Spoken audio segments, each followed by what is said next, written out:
믿음은 자신의 기대를 충족하는 게 아닙니다. 믿음은 존재가 변해야 하는 거예요.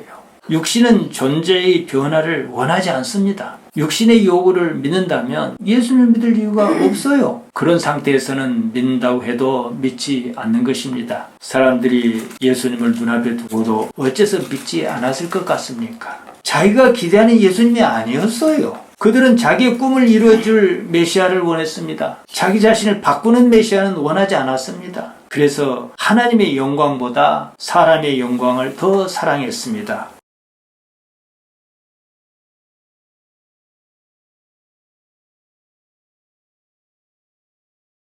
기도하십시다. 아버지 하나님, 우리를 도와주옵소서. 종의 입술을 주장하사 하나님께서 하시고자 하는 말씀만 하여 주옵소서. 종은 십자가 뒤에 감추시고 하나님께서 영광 받으시기를 예수님 이름으로 기도하옵나이다. 아멘. 예수님께서 사람들 앞에서 많은 표적을 행하셨습니다. 그들은 그 많은 표적을 보고서도 예수님을 믿지 않았습니다. 오늘 우리가 함께 읽은 본문 37절이 그것을 말합니다. 왜 그랬을까? 어째서 그들은 표적을 보았음에도 믿지 않았을까? 그것이 무엇이냐 이 말입니다. 그 표적이 가리키는 바가 자신이 기대하는 것과 달랐기 때문이었습니다.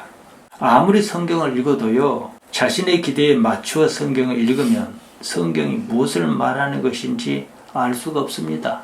기적은요, 그냥 기적입니다. 기적을 보아도 믿는 것은 별개 문제입니다.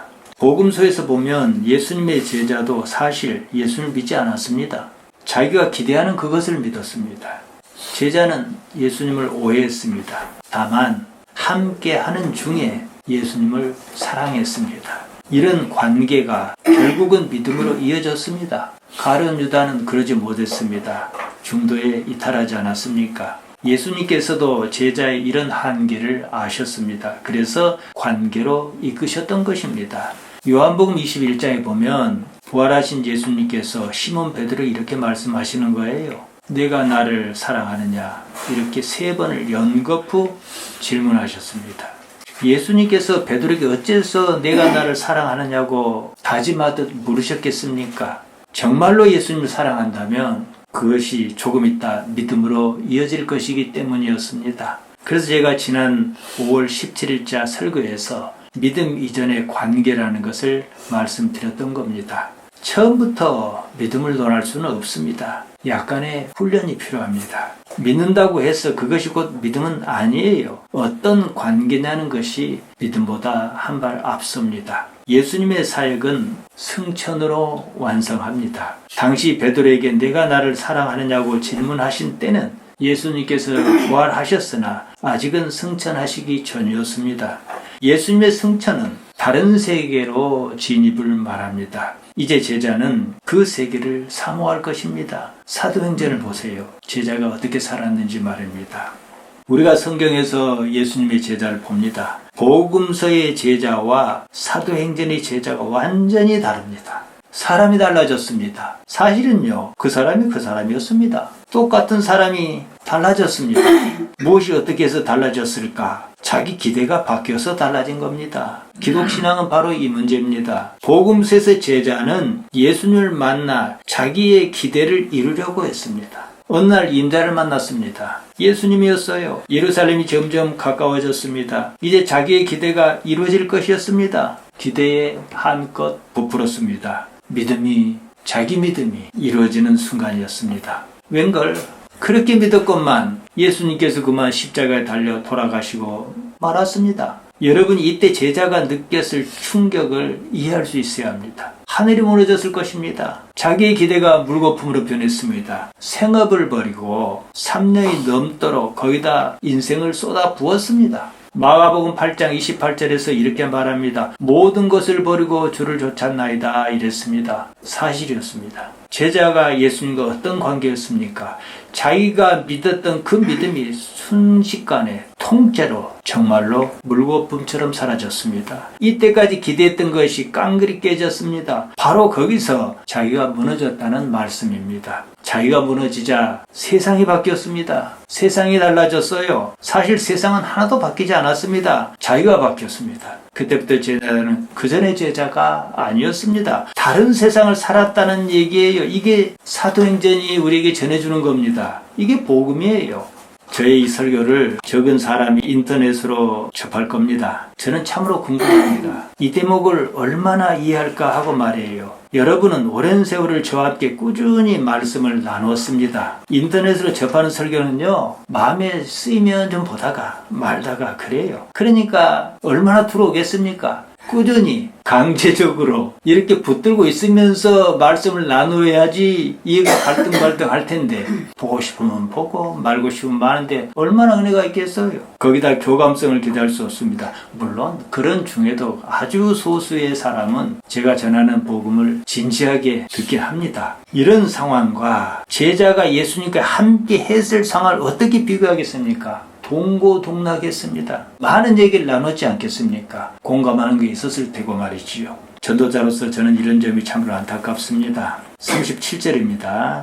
이렇게 많은 표적을 그들 앞에 행하셨으나 그를 믿지 아니하니, 앞서 말씀드렸습니다. 그들은 예수님을 믿지 않았습니다. 표적을 보지 못해서가 아니었습니다. 예수님께서 더는 기대할 것이 없었기 때문이었습니다. 제자는 예수님을 따랐습니다. 십자가 사건 있기 전까지 제자는 예수님과 다른 꿈을 꾸었습니다. 서로 기대하는 것이 달랐습니다. 그야말로 동상이몽이었습니다. 제자가 꿈꾸었던 그 꿈이 십자가로 박살났습니다. 사실 그 순간만큼은 제자에게 정말로 위기였습니다. 엠마오로 가는 두 제자의 모습에서 우리가 볼 수 있습니다. 그때 두 제자가 이렇게 말했어요. 누가복음 24장 21절에 나옵니다. 우리는 이 사람이 이스라엘을 속량할 자라고 바랐노라. 지금까지 제자가 무슨 마음으로 예수님을 따랐는지 이 구절에 들어있지 않습니까? 그냥 일장춘몽이었다 이 말입니다. 자기가 기대한 것이 무너졌다는 거예요. 예수님께서 십자가에 달리실 그때까지 사실 제자는 하나도 바뀌지 않았습니다. 오늘날 기독신앙의 대부분이 이 수준이라는 거예요. 부활을 경험하지 못했어요. 다행히도 예수님께서 곧이어 부활하셨습니다. 얼마 있다가 승천하셨습니다. 이 기간이 무척 짧습니다. 지금 여러분은 이 대목을 이해할 수 있을 겁니다. 모든 일이 순식간에 이루어졌습니다. 사태의 전환이 급격했습니다. 그런 만큼 인식의 전환 또한 급격했습니다. 물론 그냥 급히 바뀐 것은 아니었습니다. 지난 세월에 품었던 것이 와락 무너졌다 해서 다 없어진 것은 아니었습니다. 이제 와서 보니 그때 하셨던 말씀이 그 말씀이었구나. 그래서 그때 그렇게 말씀하셨던 거구나. 이런 식으로 인식이 전환한 것입니다.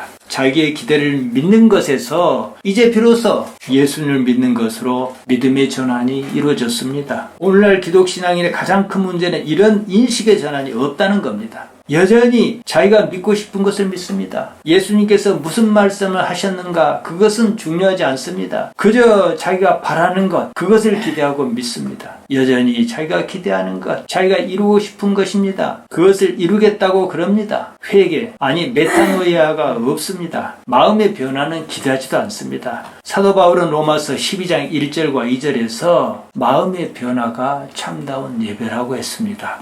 38절입니다. 이는 선지자 이사야의 말씀을 이루려 하심이라. 이르되 주여 우리에게서 들은 바를 누가 믿었으며 주의 팔이 누구에게 나타났나이까 하였더라. 요한은 이사야 53장 1절을 인용했습니다. 여기서 흥미로운 것은 이사야 53장이 바로 승리의 왕을 말한 게 아니라는 거예요. 고난받는 종의 모습을 그렸다는 점입니다. 사람들은 능력 있는 메시아를 기대했습니다. 고난받는 메시아는 이해할 수도 없고 받아들일 수도 없었습니다. 한순간이나마 제자 또한 그랬습니다. 십자가는 하나님의 실패가 아니었습니다. 오히려 하나님의 방법이었습니다. 고린도전서 1장 18절에서 사도 바울이 그것을 말했지 않습니까? 요한은 오래전에 선지자가 예언한 하나님의 길이었다고 말하는 거예요. 39절에서 40절을 봅니다. 그들이 능히 믿지 못한 것은 이 때문이니 곧 이사야가 다시 일렀으되 그들의 눈을 멀게 하시고 그들의 마음을 완고하게 하셨으니 이는 그들로 하여금 눈으로 보고 마음으로 깨닫고 돌이켜 내게 고침을 받지 못하게 하려 함이라 하였음이더라. 이사야 6장을 인용해서 한 말입니다. 이 구절을 오해하면 곤란합니다. 마치 하나님께서 믿지 못하게 하신 것처럼 읽히기 쉬워요. 이사야는 모세는 먼저 백성의 완고함을 고발했습니다. 그리고 그 완고함이 그대로 심판으로 이어졌다는 사실을 말하려는 거예요. 결과적으로 그 자체가 하나님의 섭리였지 않느냐 이 말입니다. 인간의 거부가 반복하면 결국은 하나님의 버리심이라는 결과로 나타날 수밖에 없습니다. 빛을 자꾸만 외면하다 보면 결국 남는 건 어둠이에요. 41절입니다. 이사야가 이렇게 말한 것은 주의 영광을 보고 주를 가리켜 말한 것이라. 이 대목이 중요합니다. 이사야가 무엇을 보았을까? 성전에 충만한 하나님의 영광이었습니다. 요한은 그것이 예수님의 영광이었다고 합니다. 하나님의 영광이 예수님께 나타났습니다. 사람은 그것을 받아들이지 않았습니다. 여전히 자기 의식 속에 있는 그 영광을 생각했습니다. 42절입니다. 그러나 관리 중에도 그를 믿는 자가 많되 바리새인 때문에 드러나게 말하지 못하니 이는 출교를 당할까 두려워함이로라. 관리 아르콘입니다. 지난 시간에 말씀드렸습니다. 아르콘을 31절에서는 임금이라고 번역했습니다. 번역이 좋지 않습니다. 관리라는 번역이 적절합니다. 믿는 사람이 전혀 없었던 것은 아니었습니다. 관리 중에서도 믿는 사람이 있었습니다. 대표적인 사람이 누굽니까? 니고데모지요. 그들은 출교를 들어왔습니다. 그때는 종교사회였습니다. 사회적 관계, 경제생활, 공동체로부터 따돌림을 의미했습니다. 그러니까 인간관계가 믿음보다 더 중요했던 거예요.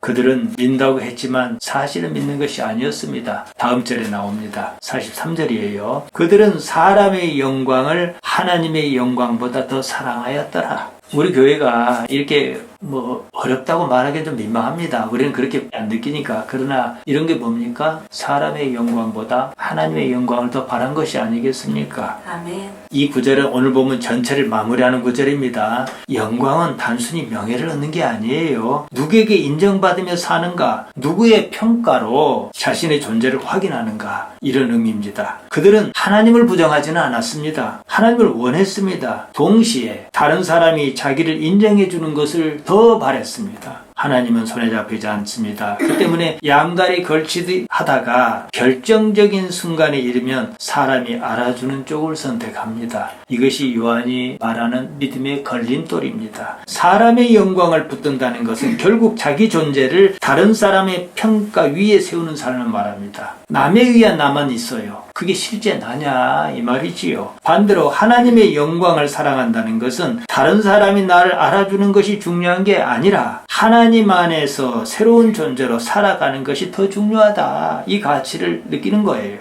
존재의 기준 내지는 근거가 사람이냐 하나님이냐 이 문제입니다. 우리가 사람에게 보기 좋아라고 여겨옵니까? 그러려면 좀 부끄럽지요. 무슨 교회도 아니고 그러지 않습니까? 그러나 우리는 하나님을 생각하기 때문에 이 자리가 영광의 자리인 줄 압니다. 아멘. 이런 의식이 있어야 하는 거예요. 앞서 25절에서 보았습니다. 자기 목숨을 사랑하는 자는 잃을 것이라고 예수님께서 말씀하셨어요. 자기 목숨을 사랑한다는 말이 무엇이겠습니까? 사람이 알아주는 것이 사회적 관계로 살 수 있을 거라고 생각하는 거잖아요. 자기 삶의 영역에서 남에게 인정받고자 하는 겁니다. 그 사람에게는 남에게 인정받는 것 자체가 존재의 목적이며 이 세상을 사는 이유입니다. 그러니 어찌 하나님이 보이겠습니까? 요한은 이것을 말합니다. 사람이 예수를 믿지 못하는 가장 큰 이유는 증거가 부족해서가 아닙니다. 자기 존재의 근거를 내려놓지 못하기 때문입니다. 인간이 누구의 영광을 바라며 사는가 이 문제예요. 하나님께서 알아주시는 그 삶을 사느냐는 겁니다. 내 인생이 참으로 떳떳한가? 사실 제가 여기 올 때 제 아내에게 약속을 했어요. 3년만 있다 가자고 했어요.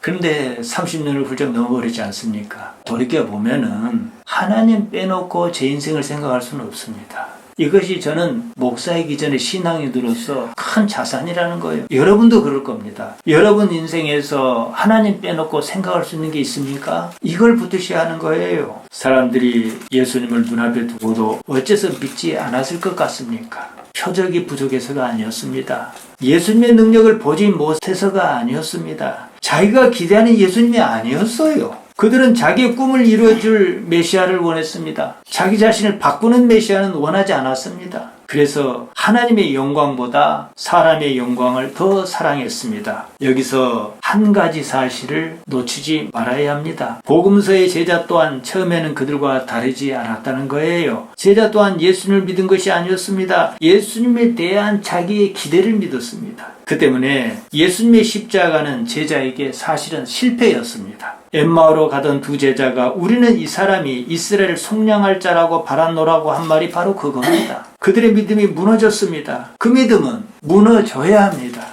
믿을 걸 믿어야지요. 그들이 믿었던 자신의 기대가 무너졌습니다. 바로 거기서 새로운 길이 열렸다는 사실입니다. 예수님께서 부활하셨고 곧이어 승천하셨습니다. 제자는 이때 비로소 예수님께서 보여주시려던 생명이 무엇인지, 존재가 무엇인지 깨달았습니다. 그래서 사도행전에 나타나는 제자는 복음서의 제자와 전혀 다른 사람으로 변했던 겁니다. 같은 베드로인데 다른 사람이었습니다. 같은 요한인데 다른 사람이었어요. 무엇이 달라졌습니까? 세상이 달라진 건 아니었습니다. 존재의 근거가 달라졌습니다. 세상을 사는 이유가 달라졌습니다. 믿음은 결국 존재가 변해야 합니다. 다른 말로 삶의 근거가 바뀌어야 하는 문제입니다. 보통은 사는 데서 만족을 얻는 것이 삶의 목적인 줄로 착각합니다. 그것이 세상을 살게 하는 동력일 수는 있으나 목적은 아닙니다. 사람은 남이 알아주는 것을 좋아합니다. 인정욕구라고 합니다. 재미 중에 재미가 그거예요. 남이 나를 알아주는 것은 다만 사는 재미일 뿐입니다. 그 이상은 아니에요. 남이 나를 알아주는 것이 존재를 지켜주지 않습니다. 재미가 있으면요, 살 맛은 납니다. 언제까지나 재밌을 것이냐? 대개는 이 문제를 생각하지 않습니다.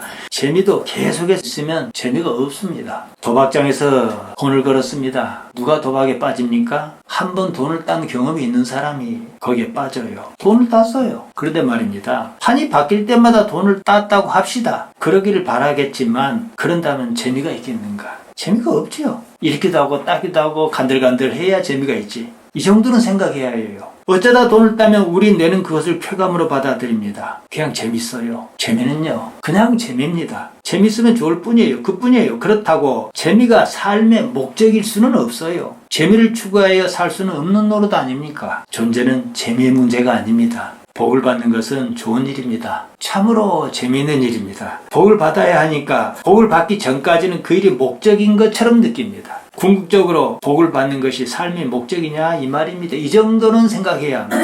그들에게 하나님은 안중에도 없었습니다. 하나님조차도 자신의 목적을 이루는 수단일 뿐이었습니다. 오늘날도 마찬가지입니다. 제가 현실을 좀 얘기할게요. 제가 목사 안수를 받고 노예 참석하면서 놀란 일이 있습니다. 노예가 열리면 부서와 위원회를 새로 결성합니다. 각기 사전에 배정한 부서가 모여요. 그러면 이제 부장도 뽑고 서기도 뽑고 해야 할 것 아니겠습니까? 그 당시 어렵죠. 저는 신참내기 목사니까요. 제가 어느 부서에 갔는데 나이 지긋한 선배 목사가 저에게 다가와 자기를 부장으로 추천해달라고 그러더라고요. 저는 깜짝 놀랐습니다. 추천이란 말이 뭡니까? 추천할 만하다고 마음에 동의가 있어야 하는 거예요. 그렇다고 못하겠다는 말은 못하겠고 속으로 놀랐지요. 저 같으면요, 민망해서 그런 말을 못하겠어요. 상대방 나를 어떻게 보겠어요? 값도 아닌 것이 추천해달라고 그런다 할지 어찌 알겠습니까? 나중에 알고 보니 그런 일은 비일비재했습니다. 무슨 부서장이든 노회장이든 왜 그렇게 목을 매는가? 지금도 이해가 안 갑니다. 그렇게까지 할 일은 아니에요. 그 자리가 수협 조합장 자리도 아니고 몇 년 하는 것도 아니에요. 딱 1년 합니다. 돈이 생기는 자리도 아니에요. 조직을 워낙 잘 갖춘 탓에 인사권이나 이런 것을 행사할 수 있는 자리도 아닙니다. 단순히 여러 사람 앞에서 나 잘났다 하는 그 자리예요. 못난 사람끼리 모여 거기서 나 잘났다고 하는 그런 거예요.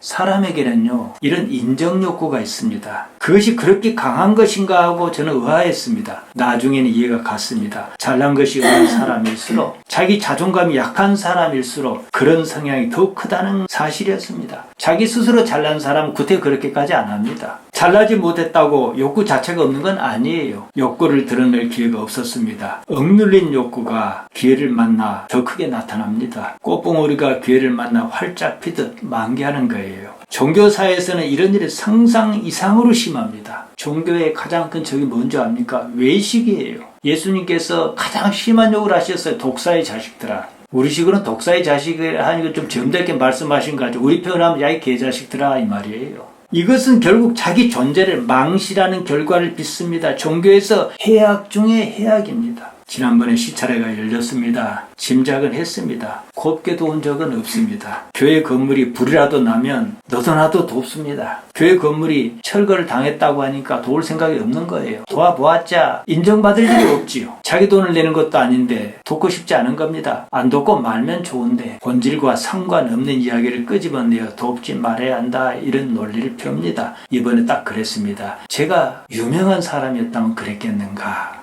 도와주어 봤자 인정받을 만한, 되돌아갈 만한 보상이 없어요. 더구나 제가 은퇴할 나이에 가깝지 않습니까? 얻어먹을 게 없어요. 예수님께서 뭐라 하셨습니까? 갚을 능력이 없는 데다 가라 그러셨지 않습니까? 오른손이 하는 것을 왼손이 모르게 하라고 말씀하셨어요. 마태복음 6장 2절에서 4절에 길게 나옵니다. 그게 무슨 말씀인지 귀에 들어오지도 않습니다. 이 말씀은 단순히 남을 도와라는 게 아니에요. 종교적 성향 내지는 가치를 말씀하신 겁니다. 하나님을 바라서 그 일을 하는가, 이 문제, 이것은 무목사의 문제도 아니고 월정교회라는 조그만 시골교회 문제도 아니고 하나님의 일이에요. 더구나 같은 시찰에 있는 일이잖아요.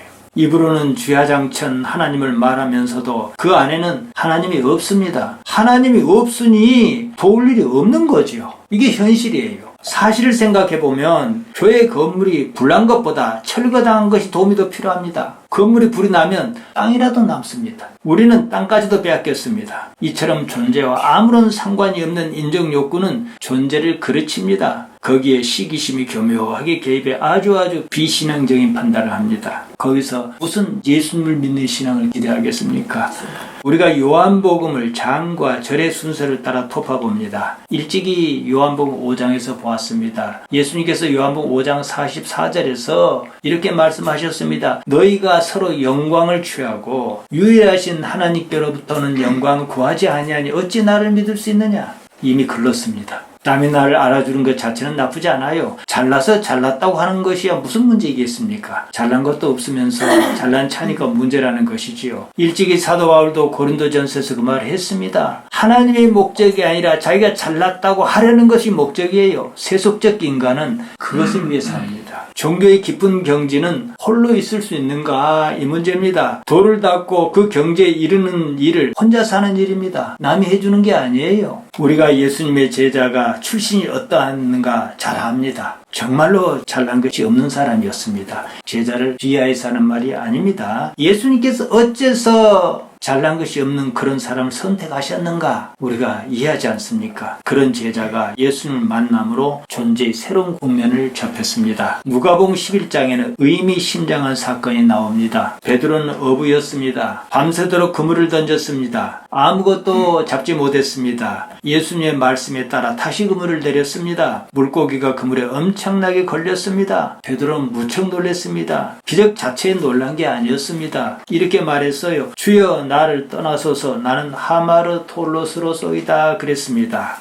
우리 성경은 하마르톨로스를 죄인이라고 번역했습니다. 이 말은 죄인이라고 번역할 수 없는 말입니다. 관역을 잘못 겨냥한 사람이란 뜻입니다. 그러니까 베드로가 한 말이 이거예요. 주여 나는 지금까지 산다고 살면서 사는 것이 무엇인지 관역을 잘못 겨냥하며 살았습니다. 이런 뜻이에요. 이를 통해 예수님의 권위와 자신의 실상을 동시에 보았습니다. 그래서 예수님의 무릎 앞에 엎드려 그 말을 했어요. 그렇게 해서 베드로는 예수님을 따랐습니다. 자, 여기서 봅시다. 나는 하마르톨로스로소이다 라는 말에 감추인 의미가 무엇인가 이 말입니다. 예수님을 만나 자신의 존재를 재정의했다는 뜻이에요. 존재의 변화를 기대했어요. 그랬던 제자였습니다. 근데 세월이 지나면서 그때 그 심정은 사라졌습니다. 남이 알아주는 것만 눈에 보였습니다. 도로 때가 탄 거지요. 예수님의 사역의 권위를 드러내며 무리고 갔습니다. 그때마다 제자의 존재가 함께 높아만 갔습니다. 예수님께서 십자가에 달리실 날이 가까웠습니다. 제자는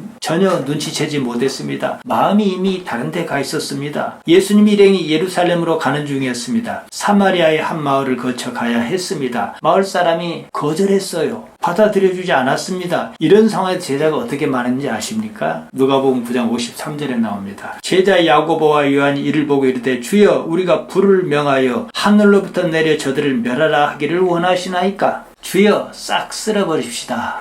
이 말이에요. 저희가 뭔데 감히 우리를 막는가? 이런 뜻입니다. 그들이 그렇게 나왔던 것은 마을 사람이 자기를 알아주지 않을 때 있었습니다. 베드로가 예수님을 만났을 때 나는 하마르톨로소이다 라고 고백했던 것이 다 사라져 버렸습니다. 거기서 그나마 발견했던 그 존재가 사라졌습니다. 시간이 흐르면서 사람의 영광을 바라는 쪽으로 바뀌었다는 거죠. 예수님을 통해 자기의 꿈을 이루려고 했습니다. 그러다 십자가 사건이 터진 거예요. 곧이어 부활과 승천 사건을 목격했습니다. 여기서 이제서 변한 거예요. 이제는 하나님의 영광을 바라보며 살았습니다. 자기 목숨을 지키려고 하지 않았습니다. 예수님께서 보여주신 삶을 따라 살았습니다. 그래서 감옥도 두려워하지 않았고 핍박도 피하지 않았으며 십자가의 죽음조차도 이전처럼 두려워하지 않았습니다. 십자가 이전에는 자기 목숨을 지키려고 그랬습니다. 십자가와 부활 이후에는 하나님께서 주시는 생명을 따라 살았습니다. 오늘 우리도 마찬가지입니다. 우리가 믿어야 할 것은 내 기대를 이루어줄 예수님이 아니에요. 내 존재를 새롭게 하시는 예수님입니다. 우리 성경은 메타노이아를 회개라고 번역했습니다. 메타노이아는 우리가 보통 생각하는 것과 개념이 다릅니다. 생각을 조금 고치는 정도가 아니에요. 내가 의지하던 삶의 근거를 내려놓고 하나님께 삶의 근거를 두는 거예요. 사람에게 인정받는 것으로 존재를 확인하던 삶에서 하나님 안에서 존재를 확인한 삶으로 옮겨가는 것을 말합니다. 그때 비로소 예수님께서 말씀하신 빛이 무엇인지 보입니다. 세상은 그대로인데 사람이 달라져요. 환경은 그대로인데 삶이 달라집니다. 두려움 대신 자유가, 자기를 지키는 것 대신 사랑이, 사람의 영광 대신 하나님의 영광이 삶의 기준으로 떠오릅니다. 이것이 십자가와 부활 사건이 제자에게 가져온 변화였습니다. 요한이 이것 말하려는 거예요. 믿음은 자신의 기대를 충족하는 게 아닙니다. 믿음은 존재가 변해야 하는 거예요. 육신은 존재의 변화를 원하지 않습니다. 육신의 요구를 믿는다면 예수님을 믿을 이유가 없어요. 그런 상태에서는 믿는다고 해도 믿지 않는 것입니다. 예수님을 믿는다는 것은 예수님을 내 기대 속으로 끌어들이는 게 아닙니다. 내가 예수님께서 보여주신 새로운 삶의 세계 안으로 들어서는 거예요. 그 세계를 사는 사람은 더 이상 사람에게 인정받으려고 몸부림치지 않습니다. 존재는 타인의 시선과 아무런 상관이 없습니다. 사람의 영광이 아니라 하나님의 영광을 사랑합니다. 요한은 바로 그 사람이 참으로 믿는 사람이다 이렇게 말하는 거예요.